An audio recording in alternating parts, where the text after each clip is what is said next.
Hi everyone, welcome back to the 21 and Sensory podcast with me, Emily. I'm really excited today to chat to special guest Chloe Tier. Chloe is an award-winning disability blogger and freelance writer with 10 years experience. On her blog, she documents her lived experiences as a disabled young woman, and she currently works as a senior content designer for gov.uk. Chloe has had cerebral palsy from birth, but became visually impaired during her first year of university. Chloe's sight loss continues to deteriorate, and she is registered as severely sight impaired, formerly known as blind. Now, some listeners might recognise Chloe because she has been on this podcast before, and it was episode 62 in October 2022. And you might also remember that Chloe had been accepted onto a list in 2020 for a guide dog and was still waiting to hear back. But now we're back, and I'm so excited to catch up with Chloe because Chloe's got news. So, Chloe, do you want to say hi? Yeah, hi everyone. So great to be back. Lots to report on. Let's get started. Let's go for it. Right, okay, so let's pick up where we left off. So, we last spoke in October 2022, and you were still on the waiting list for a guide dog. So, any updates since then? Because I think there might be. Well, I currently have a guide dog snoring at my feet. Hey! So Woo! that's quite a big update. Mm-hmm. I've had Desi for about over a year and a half now. And he Wow. turned 3 at the end of last year. He is perfect, wonderful, incredible. I cannot give him enough compliments, really, to be Oh, honest. bless. So when did you first hear about the lovely Desi? When did you first hear about the kind of match? Mm-hmm. So I met Desi before I knew it was a match. Um, Ooh. so it was like a top secret undercover move from Guide Dogs. Uh, Ooh. so I'd been on the waiting list for about 2.5 years. They ring you up every 6 months to do like a check-in. Um, Mm-hmm. and like whenever my phone rang saying it was Guide Dogs, like the panic, but the joy, but the oh my god, is it the call? Um, Yeah. every single time, and I do not envy the other people on the end of the call because they Yeah. literally would have to like start the call being like, "Hi, really sorry, it's not a match, but."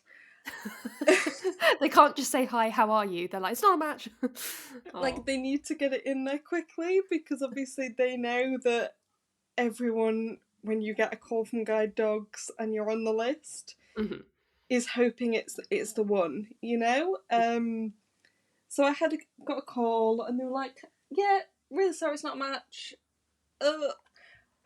Just doing your like 6 month check in, but we do have a meeting coming up where you get to come into Guide Dogs in Leeds, and you can meet the trainers, meet some dogs, kind of go through the basics of training, Okay. like familiarize yourself with like I suppose what's to come." And it was kind of for people who are classed as like long waiters. Right. Um, and I think part of it was to, give us that experience, but part of it was to, I suppose, let us know we've not been forgotten about and kind of have that input. Yeah. Um, Oh, that's good that they're keeping in touch with you and trying to do these days as a kind of like, keeping keeping you going kind of thing. yeah, definitely. Like it was, I'd not heard of it before, but they picked me up in the morning, dropped me off afterwards. It was a few hours. Mm-hmm. Um, there was a few of us. I got to meet the team. So I'd never walked with a guide dog before Okay. because you normally like should do in like the lead up to you being put on the list. But I think because of like timings and demands and then eventually COVID, it kind of all like it didn't happen. Which for me, it was like I've pinned all my hopes on a guide dog when I don't actually know what it'll be like, whether I'll like it, whether it'll help. And you've so never had a dog before? so I've had like pet dogs, but I've never had a guide dog before. Right, okay. So you Um, were kind of familiar with living with a dog mhm. at some point growing up, but not, a guide dog. Okay. Yeah, so I'd had dogs most of my life, to be honest, pet dogs, Mhm. but I'd never walked with a guide dog in terms of how that felt. Yeah.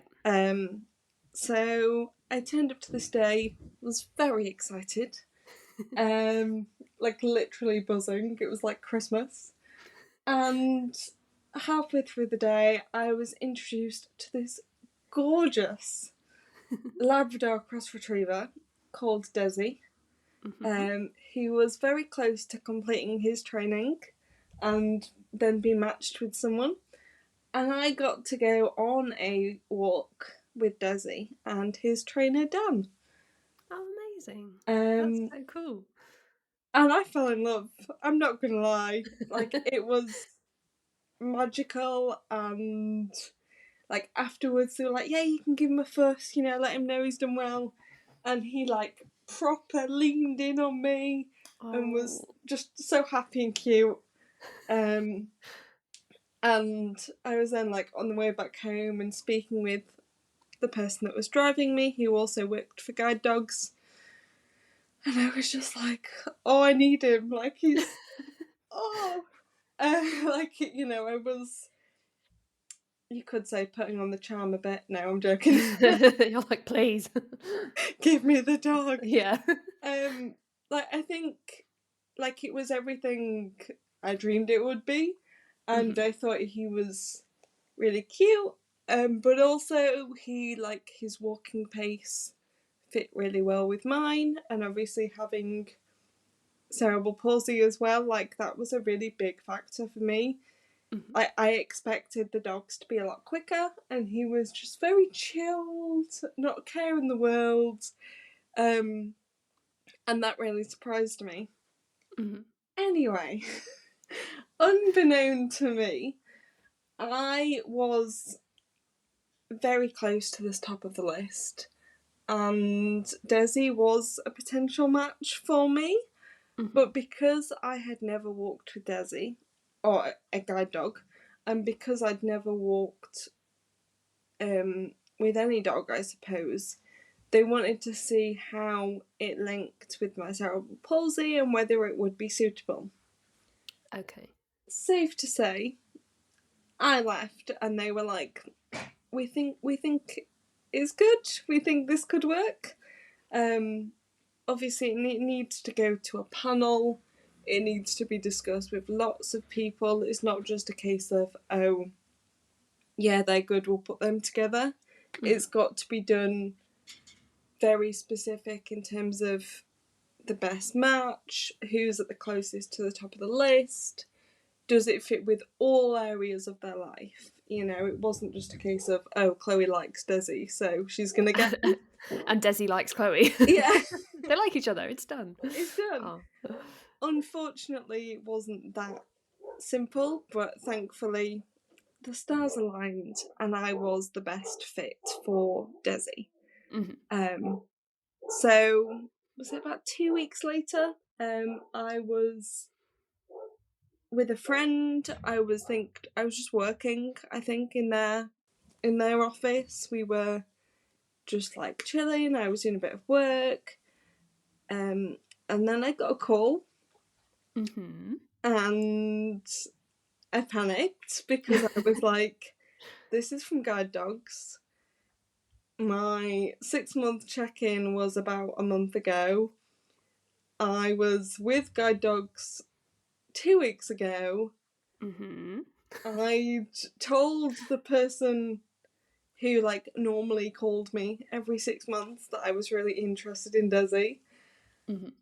So the panic set in, and I think I kind of froze and was like, do I answer it? Like, of course I'm going to answer it, let's be honest.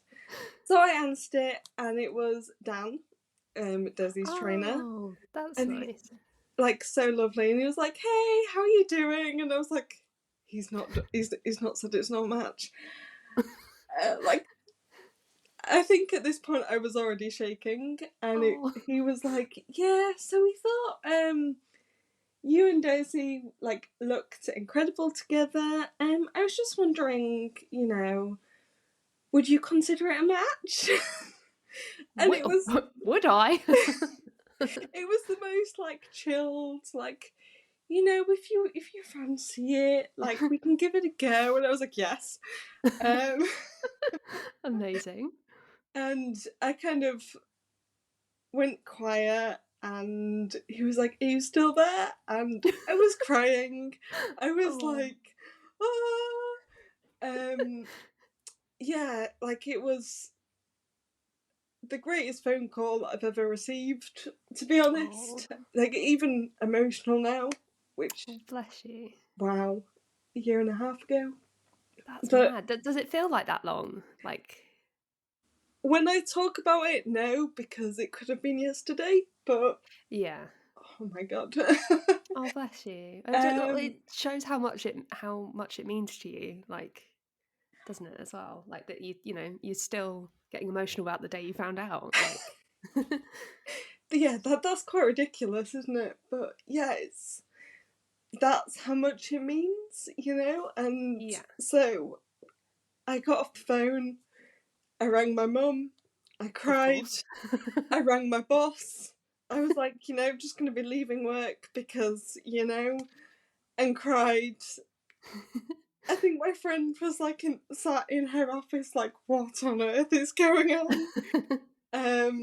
Because I just wouldn't stop crying, but also, happy tears. Yeah. Desi came for a sleepover not that long after, Oh, okay. um, just to see whether he liked it in my house, I suppose. And then we set up a date for class, for training, and the rest is history. Amazing. And I'm right in thinking that it was 2.5 years that you ended up waiting. Is that right? Yeah, it was just over 2.5 years, Right. Okay. which, like, is considered long, but not considered unusual. Right. So the waiting lists really took a hit because of COVID, because they had to stop breeding, Hmm. obviously during the pandemic, and also lots of guide dogs retired during COVID because they weren't necessarily working as much. So Right. Okay. dogs that might have gone on and worked very happily for another year, another 2 years, Hmm. very much, I suppose, just stopped when lockdown lifted and people could go out more. So obviously there was more people on the list. Hmm. There was less dogs available. I think a lot of people who maybe considered the waiting list previously Hmm. realised how difficult lockdown was and how much they could have benefited from a guide dog. So there was Okay. lots of new people on the list, and again, less dogs. So it very much increased the wait times from an average of about a year for like new people who'd not had a guide dog before to Right. around 2 years. And I think we're still at that point. Like, they're still longer than they should be, but they Hmm. have come down from like post COVID times, which is good.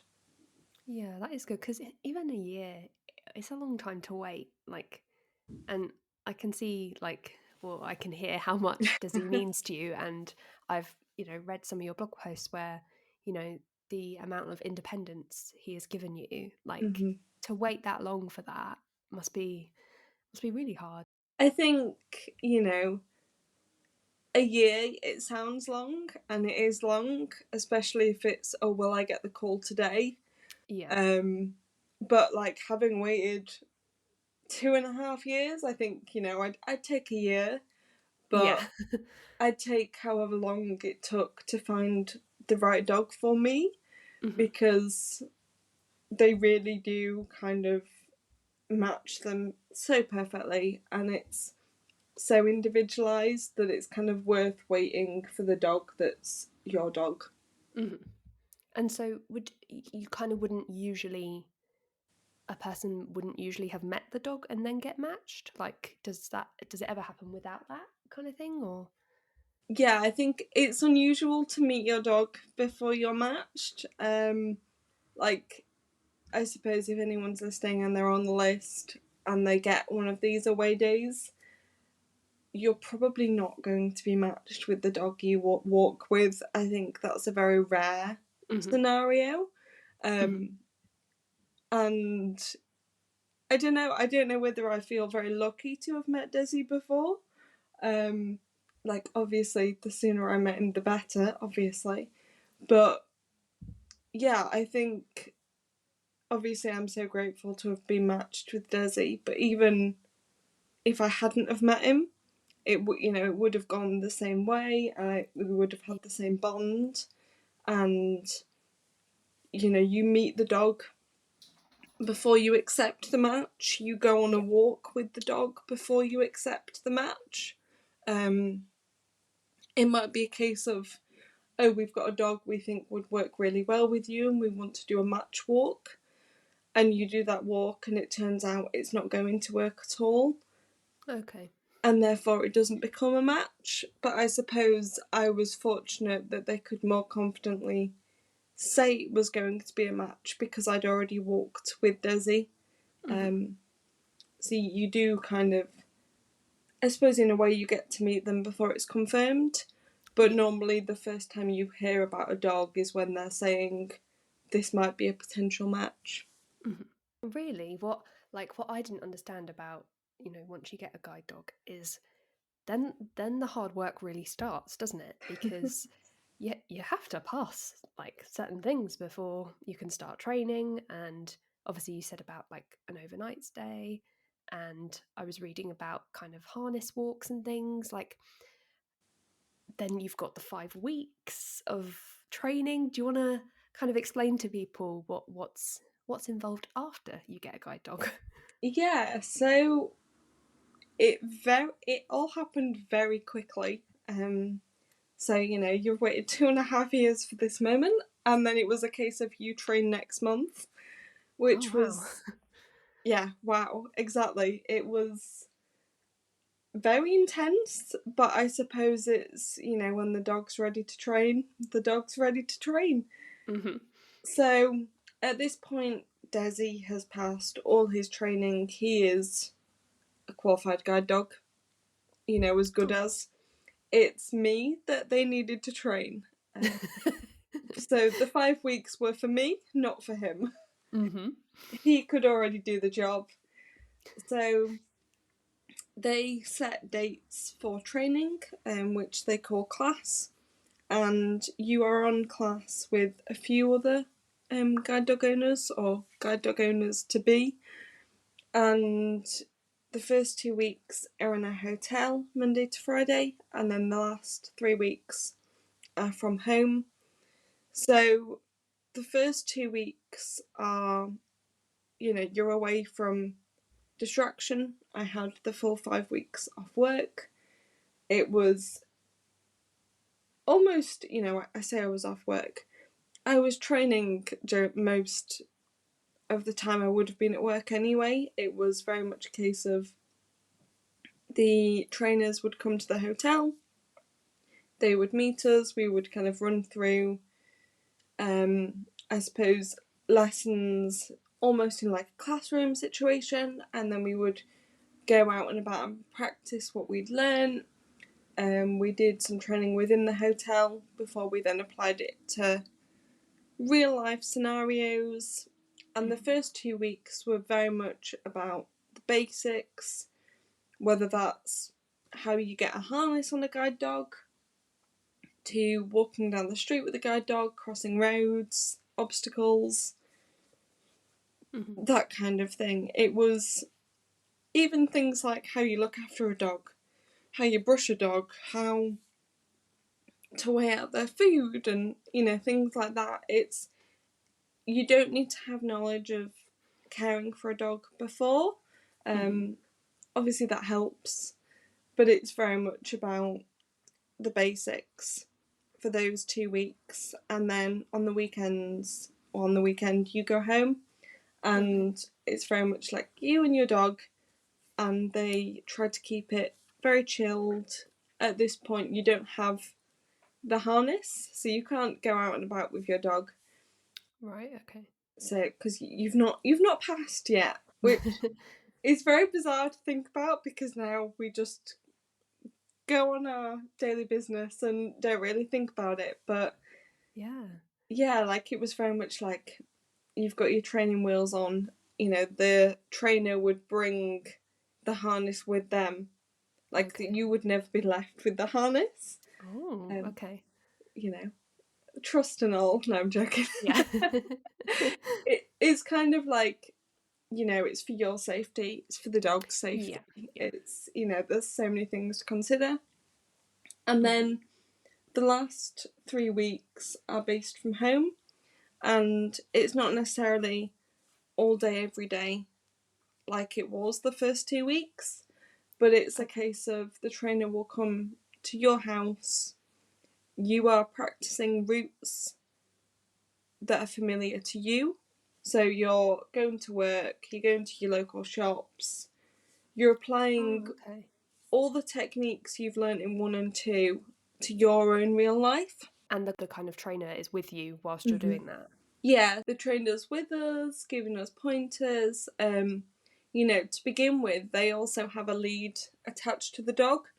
Right. So it's only when you get to a certain point that it's you and your dog by yourself, but Right. they're still with you.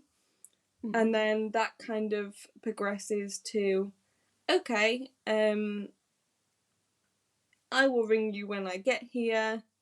You set off on this route that we've been practicing together, and I will follow from behind, but a distance that the dog doesn't know that they're there. Right. Okay. So almost keeping an eye on you Yeah, from afar. keep keeping an eye, and then like the next day it might be, okay, you passed that, you're looking great. I'm gonna meet you at the destination, and then we can kind of debrief, talk about what else you want to work on, what you feel confident with, what you don't feel confident with, Mhm. um, all these different things to consider. So it's like very gradually, at the pace that you feel comfortable with, kind of withdrawing that support, and you're becoming more and more independent in your partnership. Mhm. And I think it was like after 2 weeks, they were like, okay, we'll leave the harness with you. You've been signed off to do Hey. this short route by yourself. Right. So for me, it was you can now go to the corner shop, whenever you want, you and your dog, without the assistance of the trainer.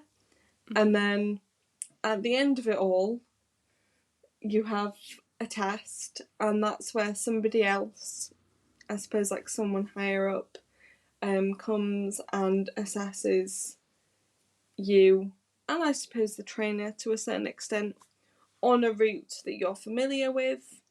And if everyone's happy, everyone's comfortable, then they will sign you off as a partnership. You will get the little green, it's not green, yellow book that's looks a bit like a passport, but it's got my photo in, it's got Desi's photo in, Oh my gosh. um, and from that point you are a qualified partnership. You're good to go. Oh. Um, I'm not saying you can go crazy. You very much got to still stay local and take it very Yeah. gradually. But as a qualified guide dog partnership, you're very much like you've passed. Oh, I mean, sounded like such an overwhelming, like intense process. But I obviously understand why. But both for you and like Desi as well, getting settled just in a new place and home, like, but then for you having to take on just all this information, like, how how did it feel to just like pass and know that you could, Mhm. kind of venture out with him? Yeah, it was a very good day. It was a nice sunny day, which I think helped. Um, But yeah, in terms of how I found training in general, it was extremely intense, but extremely rewarding. It Mhm. was probably one of the hardest things I've done, but one of the best things. But I think that's because you're so immersed in it. Mhm. It's but it's not just the freedom and independence. I think for me, it made me realise how much freedom and independence I was lacking prior to this. Mhm. And I'd kind of not really processed that or accepted that, or I suppose realised how narrow it had become because it had happened over time. Mhm. And then you're kind of given this dog, and it's like, okay, off you go. Not as abrupt as that, but essentially it's like, okay, you can go to your hotel room, or meet you at this room for breakfast, and it's like I'm just allowed to do that by myself. Mm. Um, like I can do this by myself. Like it's so little things, but I think it made me realise how little independence I had beforehand because of my sight. Mhm. So it was kind of coming to terms with that at the same time as training, which is quite intense, and taking in all this information and then having this gorgeous dog who is very cute and loves toys and cuddles and everything else. But it's also like you're now in charge of this dog. Yeah, Like, I guess that's quite a quick kind of yeah, you don't have a dog, then you do.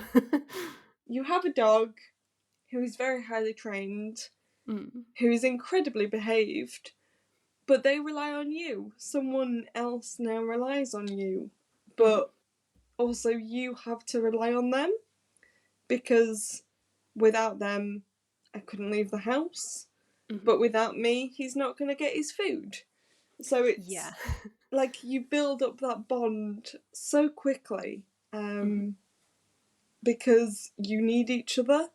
Mhm. And yeah, I think it's, the guide dog trainers fully appreciate how big of a deal it is. And their support very much was invaluable, really.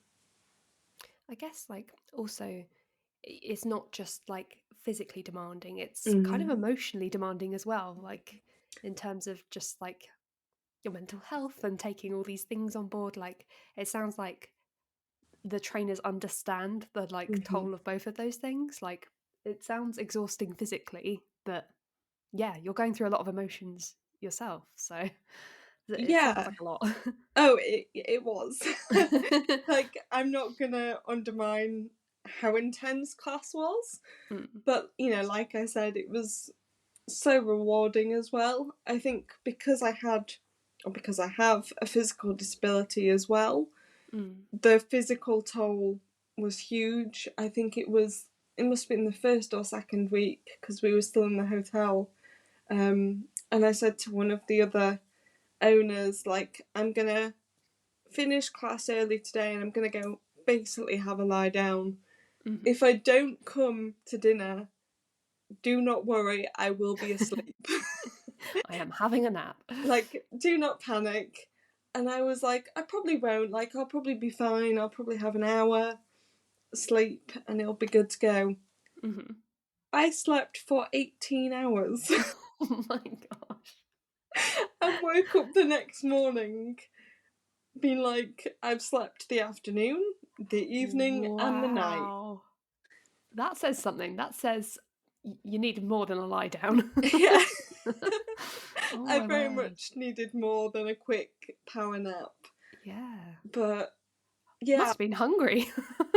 I was, to be fair. I mean, there was so much food available at the hotel. Like, we got treated very well. But I think as well something to mention is like the peer support from other guide dog owners. Mhm. They were in the same boat as me. There was three of us. I Okay. was the only one who was new to having a guide dog, So in a way, it was like getting all the tips and tricks from these other people who had done it before. Oh, that's cool. Yeah. Um, but also, the support. Like, I suppose they didn't have the same emotional reaction because they'd done it before. Like, obviously, it's Mm. incredible and amazing and a great time, but they'd kind of had the emotional reaction the first time, and Yeah. they said second time around it's obviously a lot. I think the training had also changed, so they were having to unlearn old ways of working. Oh, okay. Um, so in some ways I had it easier because I was just learning it all new. But I Yeah. think the emotional aspect of class was less for them because they'd done it before. Mm-hmm. But equally, they therefore knew how I felt, and they were like, you can do this. It does, like, you do get there. Mm-hmm. And they were telling me stories of like all the adventures they'd gone on with their old guide dogs and how Oh. much of a change it made to their lives, and like that peer support was invaluable because we'd eat all our meals together. We'd the guide dog trainers would go home, and then we would like meet later on for our dinner and kind of have a discussion about like how the day went and debrief. Oh, that's nice. So Just yeah, to all be in it together yeah, is nice, isn't it? Yeah. it really was. Oh, that's lovely. And I feel like this links really well into something that I think I saw. It was either on your Instagram or your blog, and it was a one line thing you'd said, and it was really impactful. And you said things you had not done in 10 years, you have been able to do in the first 2 weeks with Desi. Like that is a punchy one line sentence of how much you know he's impacted your life. Mm-hmm. Not to make you emotional again, I'm sorry, but but like just all the activities you kind of share that you're able to kind of go with him to, and just like I think you were doing like yoga as well and had taken Desi, Mm-hmm. and that looked excellent, and it sounded like they were very accommodating of him. Yeah, so a year and a half later, we still go to our weekly yoga class.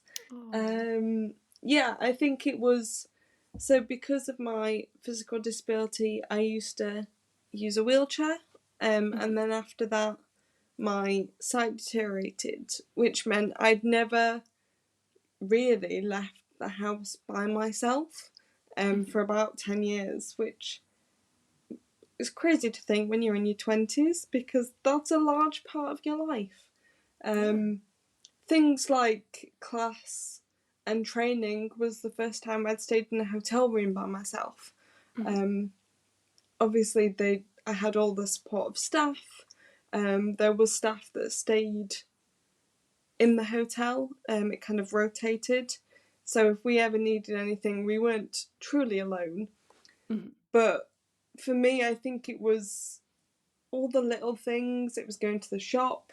It was being able to be like, oh, I've run out of bread. I'm gonna go get bread. Mhm. Which sounds so basic, but before it would have been a case of, Mum, can Yeah. like I need to go to the shop, or oh, can you pick this up from your like on your way back from work, or can you come with me, or Mhm. things like that. Or it was, I was really thankful to have qualified with Desi, like early summer. So Mhm. it meant after work we could just go for a walk in the park, and there wasn't the forward planning of who was free, who was available, who could come with me. Mhm. It was just me and Desi, off we go, kind of just because I wanted to and because I could. There Yeah. wasn't the forward planning. It was a case of, oh, I can leave the house now. Yeah, that's amazing, isn't it? Like, I guess it's only now that you're looking back that you realise that you were, reliant on, Mm-hmm. the people closest to you, obviously. But the fact that Desi's like ready to go whenever, he's always up for it. Like, and just having that, I guess, like companionship while you're out as well must be quite nice to know that you've got that right next to you. Yeah, definitely. Like, Desi is such softy, and I think like he needs a lot of reassurance as well, Mhm. which, I don't see as a downside. He's can be quite anxious or shy or a bit unsure of certain things, so it's Mhm. down to me to reassure him. But I also think like he very much reassures me, just him being there. Mhm. Um, it's a two-way street. It's between us. We can do it. It really is a partnership. When they say like Mhm. you've passed and you're a partnership, like you're both supporting each other, aren't you? Really, Yeah. like. Yeah, definitely. And I think I always say I own two dogs. I own Desi as a working guide dog, and I own Desi, the off-duty Labrador Retriever, at home. Mhm. And when he is working, he loves it. He's so happy. He's so eager to work. He really enjoys it. But he's quite level-headed and calm and serious and focused. And Mhm. then we get home and he is like gets zoomies and runs around and loves his toys and wants to play. And it literally is the flick of a switch. Once I take that harness off, it's like Oh, freedom, but he enjoys both. And I think that for me is so important. Like, if he didn't enjoy working, I yeah. mean, firstly, he wouldn't have become a guide dog if he didn't enjoy it. Mhm. But I couldn't have done it either if he didn't enjoy the work he does. Yeah, and that's so interesting. It almost like you've taken his work uniform off, and he's like, right, like, Ah! yeah, now I can be wild. But it's so important because, like, obviously, the working side of things gives him that purpose, but Mm-hmm. he does need to just be a dog, like, and cause chaos and rip up a million toys. The That's chaos, the nice. toys. Yeah, like the off duty time is so important. Mhm. Like, he can go for free runs where he can go to the park and play with other dogs and run around and kind of have that downtime. We Mhm. need that as humans. We've got our weekends, he's got his downtime as well, and that's kind of part of adjusting my life to Mhm. fit him. He needs that time, I need to give him that. And in return, he gives me independence and freedom and just to live my life. Oh, that's amazing. And what you described there, where the kind of like free running, because I know you've mentioned in your blog about like a non working walk. So Mm-hmm. is that kind of, just like collar and a lead, non walking, very much like a Mm-hmm. dog walk? He's not walked on his harness kind of thing. Yeah, so if I'm just taking him on a free run, he Mm. will have his harness until we get to the park, because obviously Okay. I need that to get him there.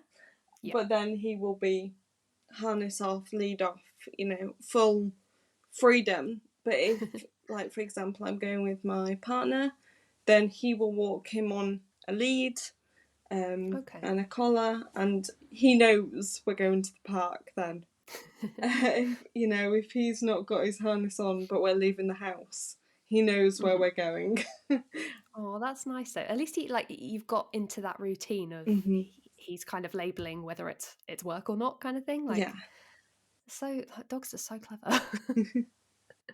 And also kind of related to kind of walking, Desi, I know like when you're out and about, you've recently mentioned that you got like a lead sleeve with the Hmm. kind of like do not pet on. I wonder if you can kind of explain sort of why it is so important not to pat a working guide dog when people see one out and about. Hmm. Yeah, that is so important. His harness that I got from Guide Dogs already says, "Do not distract me. I'm a working guide dog." Hmm. And I don't know, people didn't think that touching him was a distraction, which I don't understand. But anyway, I got something on his lead that says do not pet for that Mhm. reason, because people, I mean, they still do, but people were stroking him a lot, whether that was when we were waiting to cross the road, whether he was laid down next to me, whether he Mhm. was just going about his everyday. People would stroke him without asking me. Um, Sometimes would even try and do it slyly so I didn't see them do it, which is quite amusing. But the reason why that is so important is because for Desi, he is a loving boy and has so much love to give other people. And if you stroke him, of course he's going to enjoy that. Like let's be honest. Yeah. But then he's going to want more. He's going to be Mhm. distracted. He's going to want to kind of interact with you. And the reason why that isn't good is because for him, harness means I'm at work, off harness means play. Mhm. And stroking for him in his head is play. So it really confuses him and means that he becomes less focused at work. Mhm. And Which can have an impact on you and your oh, safety, can't it? hugely, Yeah. hugely, if people are doing it when I'm trying to cross a road, he might not see a car coming and Mhm. just walk out. There's huge implications, but I get a lot of people that are like, well, he's just laid down, like, surely, like, the distraction isn't going to impact how he works. And while it won't impact that that second you do it, Mm. with Desi, I found that if a lot of people had stroked him that day, he would then try and, understandably, seek out more. Mhm. He's not stupid. He's clever. Um, so that then evolved into, if somebody looked at him, he thought he was going to get a stroke, and therefore would Oh, stop okay. working to try and get that attention. So the line's really being blurred for him. Yeah, As soon as someone tries to pat him, he's like, "What mode am I in?" exactly. And I think it's people don't realize like the massive consequences of a single, stroke, and it's Mhm. like it undermines his training of harnesses work and off harnesses play. And Mhm. that was something that for me I really struggled with for the first 6 months, because I noticed a deterioration in his focus. If, like I said, people looked at him and he'd be like, oh, hi, and would get overly giddy for how he should be on harness. Mhm. Um, he wouldn't be focused on where I was telling him to go. He would be focused on the person that just looked at him. And Yeah. again, I personally don't think there is anything wrong with looking at a guide dog. So that person didn't do anything wrong. Mhm. But because people looked at him and then stroked him, he then associates, or did associate, looking with someone then going to stroke him, if that Mhm. makes sense. Yeah. Um, so it wasn't necessarily people doing things wrong when they were looking at him, but it was he then expected it because other people had stroked him. Mhm. And I had to do a lot of work and retraining with him, and it Mhm. is something we still have to keep up on. We very much have to like redo that kind of training very, very often, and that's Okay. because people stroke him. Like, I wouldn't have to redo that if people just ignored him. Mhm. Um, it's, even like people are like, well, do you stroke him when he's working? And the answer is yes. And the reason why I say that is because I give him his biscuits as like a reward for doing the job I'm asking for. But Mhm. I also give him like the physical praise, Yeah. and that's like you've done a good job, especially if it's a long day. But Mhm. My partner doesn't touch him when we're out and about. My Okay. family don't touch him when he's working. Mm-hmm. It's literally just me. So the way we kind of do the retraining quite a lot is my partner tries to distract him.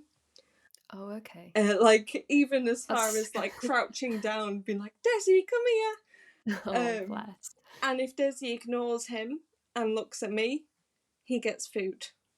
And I mean, that's an he's incentive. yeah, he's rewarded for ignoring that distraction, and that for me acts as a buffer. So when members of the public try and distract him, he then ignores them. Mm-hmm. And I think that works with varied success. But it's by doing those like drills with my partner and with other people I know, Mm-hmm. that kind of builds up that training again, for like ignoring distractions and things like that. Mm-hmm. I wish people understood how much of a full-time job it is in Mm-hmm. terms of like training. Like you don't train a guide dog and then it's like, yeah, they're good to go. It's kind of like a lifelong, you're keeping it up is what I'm trying to say. Yeah, it very much is like an ongoing thing, and Mm-hmm. I always have support from his trainer if I need it. They can always come out and help, and they do check-ins and things like that. But it's part of being a guide dog owner is keeping up the training that he's been taught.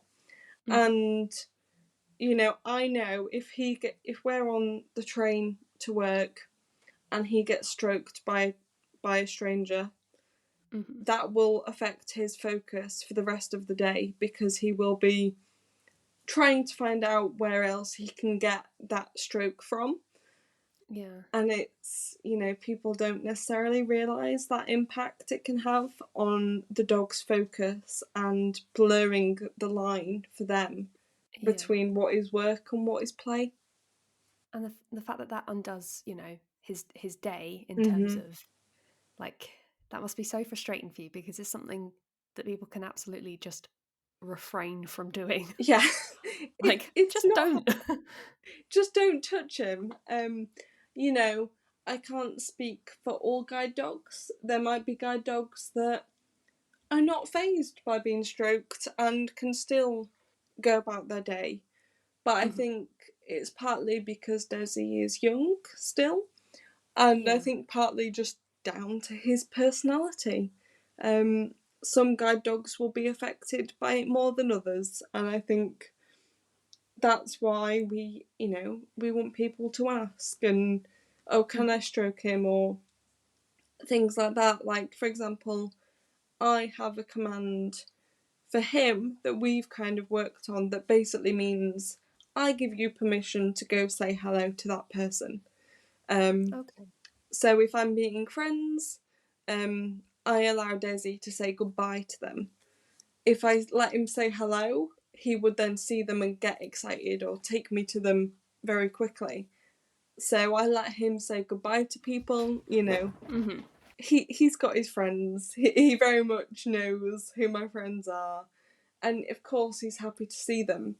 So if he, is well behaved and does everything he should, which he always does, then I let him say goodbye.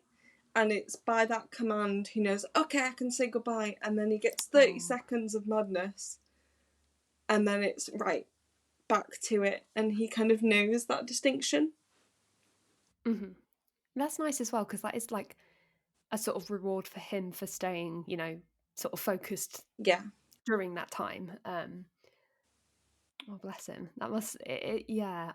It's mad how such a simple thing can really, like, just blur the lines and confuse a dog to be like, well, what am I, What am I who am I supposed to meant be to be? doing? Yeah, exactly. Um, so yeah, really interesting, like how you explained it as well. And I think, like, also what's been really like interesting to see from you as well is the kind of social media content that you've been doing around Desi.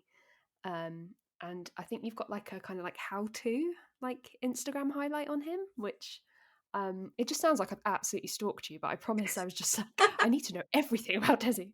Um, but you did a really interesting video on it, like explaining kind of how to pick up dog poop. Like, I don't know if you get kind of lots of people questioning different things about owning a guide dog, but the like informational kind of videos that you're Mm-hmm. doing, and also the fact that like actually legally as a guide dog owner you don't have to do that, but you choose to do that and have worked out a way of doing that. So I don't know if you want to kind of, I don't know how you would explain it. You'll probably explain it better than what I remember from the video. But it's just really interesting because, you know, you're being a responsible dog owner at all times. Mm-hmm. Yeah, so that is actually one of the most asked questions. Oh. Is how do you pick up their poo? And in theory, the dog should go, like, the dog can go on command, which I Mhm. think is wild, but it's Very clever. very clever, very handy, and it means that they go, in theory, when they're not on harness before you work them.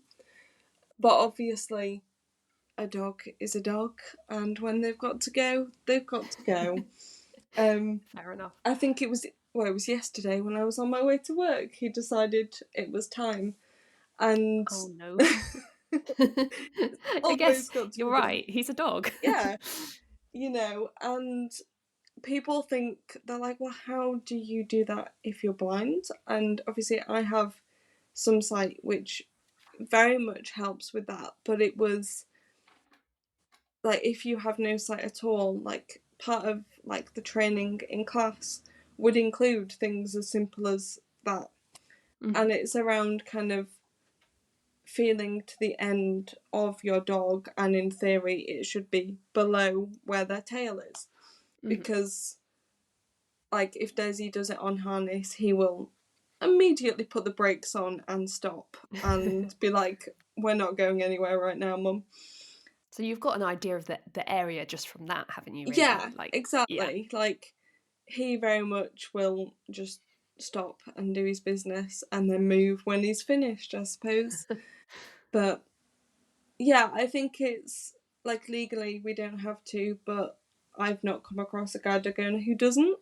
Um, Mhm, because, like you say, it's part of being a responsible dog owner, and kind of, it's part of it, I suppose. It's not the most glamorous part, because who wants to be carrying dog poo around with you when you're on your way to work? But, yeah. the other perk is I can then ask him to find a bin, and he will find a bin for me. Really? Oh, that's really helpful. It is, and I think he now knows, if he's gone to the loo, the next thing I want is a bin. Okay, he's like, I know the next stage is coming. Yeah, let's Oh, find bless you a him. bin. Oh, that's really good. Like, does how many sort of like, this is a very random question again, but how many sort of commands would you say that he knows, like, so far in your Um, journey with him? like, I'd say he knows around 10, which doesn't necessarily sound a lot, but one of those commands is like find. So I can say Oh. find a chair, find a bin, find the stairs. So he knows all these different words. So I could count those as one each, and it would be a lot more than 10. But find so and so is definitely one of his biggest commands. Mhm. Whether it's find the crossing or find the box, which is the um like the box you press when you're wanting to cross the road and things like that. And Mhm. he's been trained to kind of know all those already when I got him. Okay. So he came pre. Pre-programmed. Yeah. Oh, bless him. I think, there are, like, I don't teach him any more like base commands, I suppose, but I Mhm. can train him. Like, for example, he knows where Body Shop is because he is my dog. Um, and Amazing. I trained him to, like, know what Body Shop is, if that makes sense. So then I can Mhm. say to him, find Body Shop when I know we're close. and he knows what I mean. Okay. So I can train him in terms of like different areas and different things, but Mhm. his commands in terms of like left, right, backwards, forwards, don't necessarily change throughout his life. Mhm. And is like things like navigating to the body shop, do you think he kind of is also relying on not just your command, but also like maybe the scent of like a place like that? Like, I do you mean, think? I don't know. I think so it's not a case like I, for example, couldn't leave my house and say, Desi, find yoga, and he wouldn't take me all the way there. Like Mhm. he's good, but he's not that good. He's not a sat nav. Long distance, Yeah, yeah. I very much need to say left, right, find the curb. Um, Okay. I need to know where I'm going, and then it Mhm. will be when I know we're on the road where that thing is. That's when Okay. I would use the find yoga, find body shop, that kind of thing. So he can narrow it down for you, Yeah. sort of thing. Yeah. Okay, that makes sense. I can see how that would be really like helpful as well because especially, things like finding a shop and stuff when it's really busy, Hmm. if he can kind of, navigate you in a busy environment, like I can see how like helpful that would be. Yeah, definitely. Like it's even like for example at the train station, I can say find the barrier Okay. for like our local train station, and that can get so busy and so packed. Mhm. Um, but because it's something we've done, and I've taught him, I suppose, what barrier means. I'm not Mhm. like he couldn't do it for any train station, just the like my local one that I've done that work with him on. Yeah. But yeah, it's really helpful when it is busy and kind of loads of people. Yeah, I can imagine. And a bit like, I guess, a non-working dog would kind of remember certain things about Hmm. certain places, or like I seem to remember one of my family like dogs would always check a certain area in the park because there was once like an entire pucker pie there. And they just always go back to that area, but I guess like they're associating it with something. Yes. So I can understand how their brains kind of work in a sort of, oh, I'm here again sort of way, Hmm. um, to kind of link it to a barrier, maybe not food. Yeah, like he is very clever. If I'm walking somewhere that I do a lot, that's a route we've done a lot. If we're passing like cafes or shops that I frequently go in, he will Hmm. like very slyly turn towards them as if to be like, "Do you want to go here today?"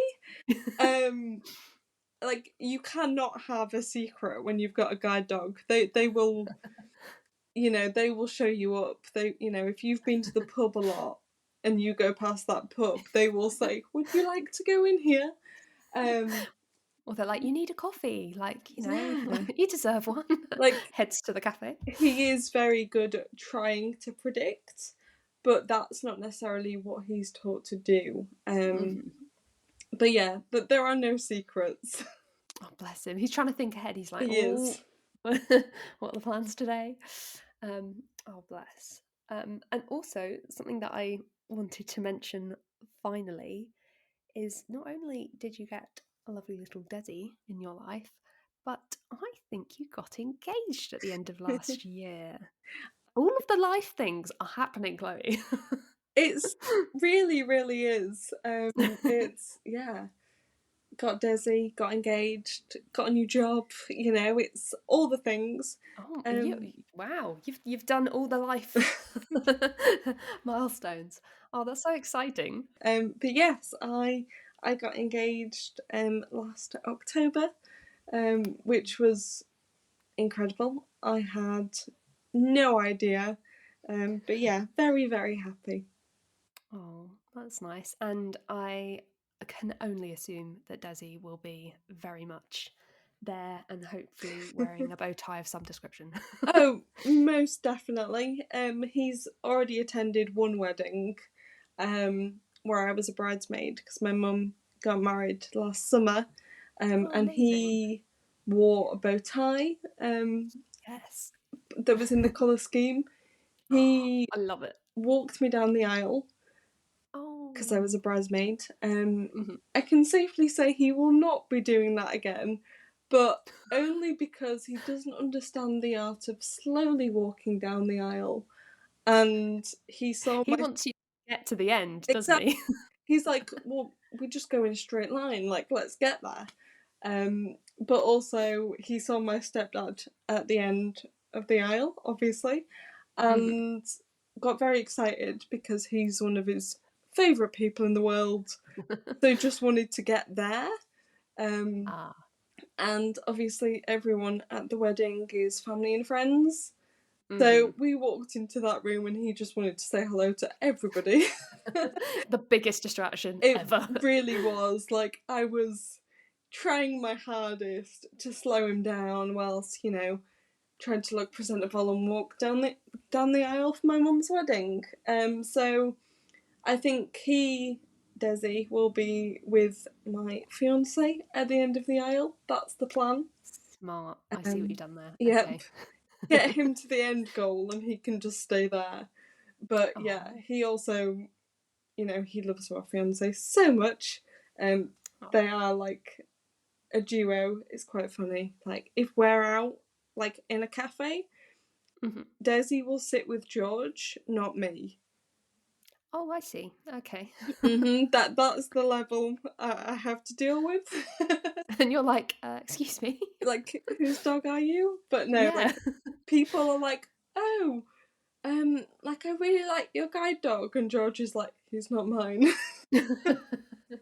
You're like, "He's just taken a fancy to me, I can't, you know." Yeah. Um. Oh. So yeah, it'll be lovely. Oh, that's so exciting. Yeah, congratulations. Thank you. Um, I cannot believe we've been talking for an hour. It's gone unbelievably quickly. Um, but thank you so much for wanting to come back on and for all of your life news. It's so exciting to hear about how much of an impact Desi has made. And I will link all your socials in the show notes. I think is your Instagram Chloe underscore tier. Is it still the same Yes, that's as correct. it was? Yeah.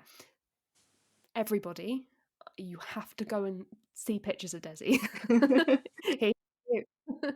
And also check out the highlight as well that I mentioned, the like how-to one that you've done, because that's really good. But also I will pop your website and YouTube as well in the show notes. So yeah, hopefully people will be able to find you there. But thank you so much for coming back on and talking about all things guide dogs. Yeah, thank you very much for having me. And I could talk about Desi all day, to be honest. Excellent. We might have to have you back again.